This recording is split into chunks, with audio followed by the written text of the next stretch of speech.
Well, good morning, everybody. This morning, I'm going to do a little bit different this morning. It's going to all be about choose to be chosen. Choose to be chosen.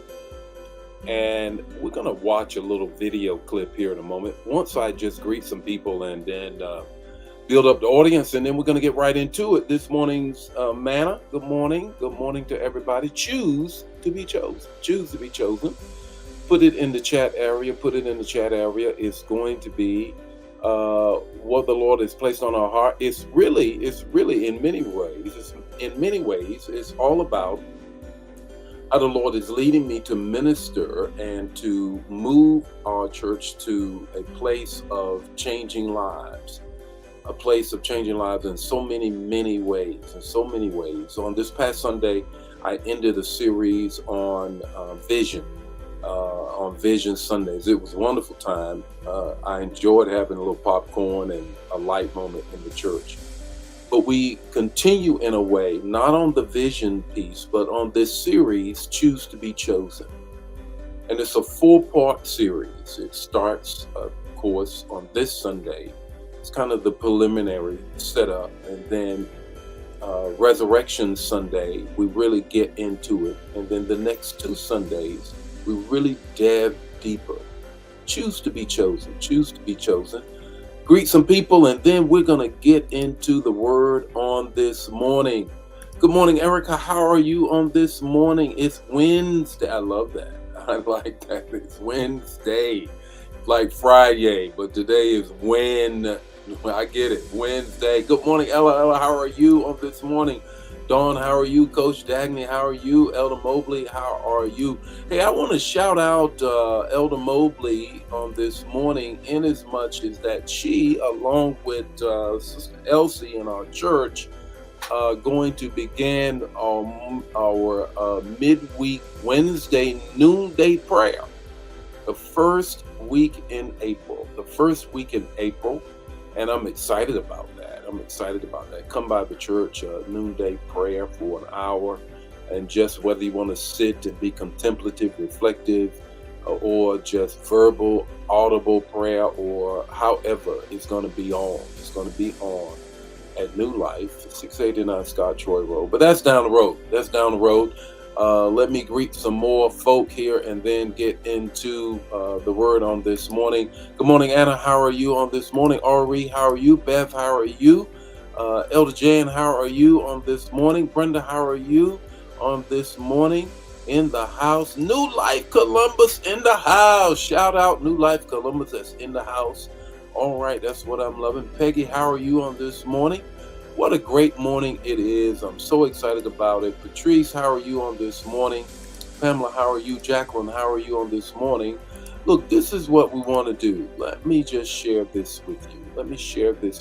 And it's really going to help you understand our word. The text to talk to take away. Here's the video that I want you to see. You can be turned into John 15:16. Until then. Well, there's no question it engages the entire congregation in a way like we never have before around missions. For them to be able to see and hear stories, to be able to have such practical application with the daily challenges, I would say there's never been a week like it in the church.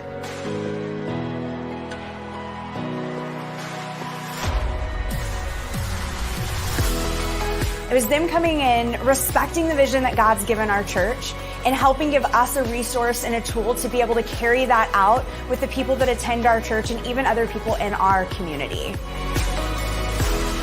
I wanted to say yes to the Matthew 25 challenge because it gave me a way to make it very practical with our members to be able to see and to do what somebody in poverty goes through every day.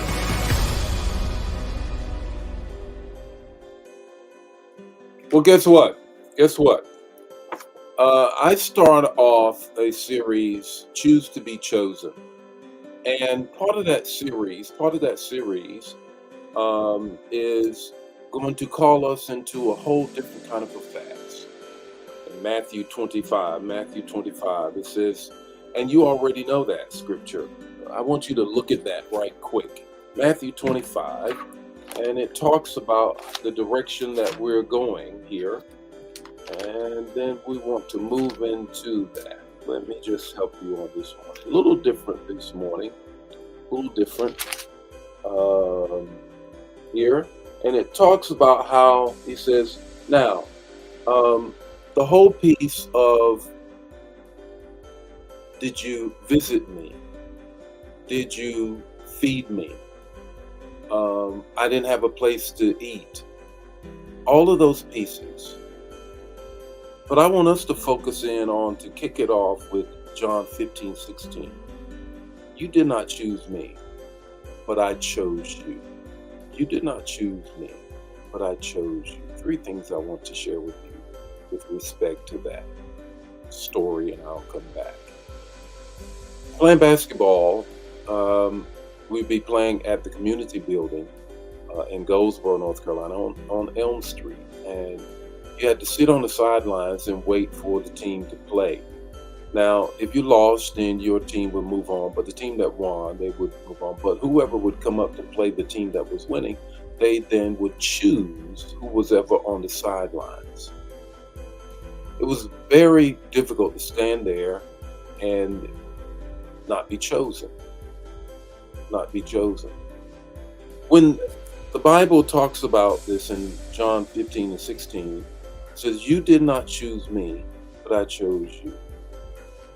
You did not choose me, but I chose you and appointed you so that you might go and bear fruit. Fruit that will last.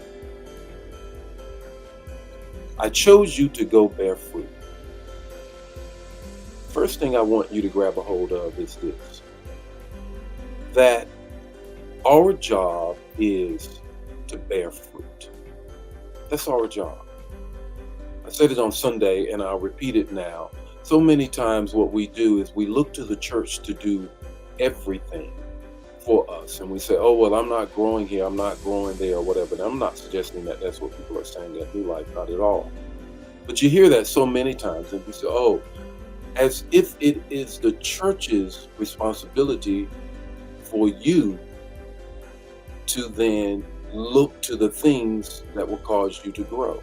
Your spiritual formation is on you. It is the church's responsibility to give you the opportunity to where you can bear fruit. To bear fruit. He says, I chose you to bear fruit. The second thing is that he chose you to represent him. Here is Jesus. He's talking to those who are in the midst, and they are about to wonder, well, Jesus, you're about to leave, and we don't quite understand this. And Jesus is saying, I need you to represent me, to present me again. And I'm choosing you to do that. I'm choosing you to do that. In that whole upper room discourse, he goes on to say to them, now, this is how I'm choosing you. He washes their feet. I'm choosing you to bear fruit, and I'm choosing you, third thing, is to serve people. I'm choosing you to serve people. That's what we're going to focus in on in terms of when we move to choose to be chosen. Choose to be chosen. You chose me to be fruitful. You chose me to represent you, Jesus, and you chose me to serve others, to serve others, to represent who you are in the earth. So what's your takeaway this morning? When we just look at that little clip, what's your takeaway this morning? Don't stand on the sidelines. He's already chosen you. Don't wait for you already been chosen. You've already been chosen. Now it's time to play to win. More of this as we go through the balance of this week. And of course, Sunday is going to absolutely blow you away. Always got something different in there. And God bless you.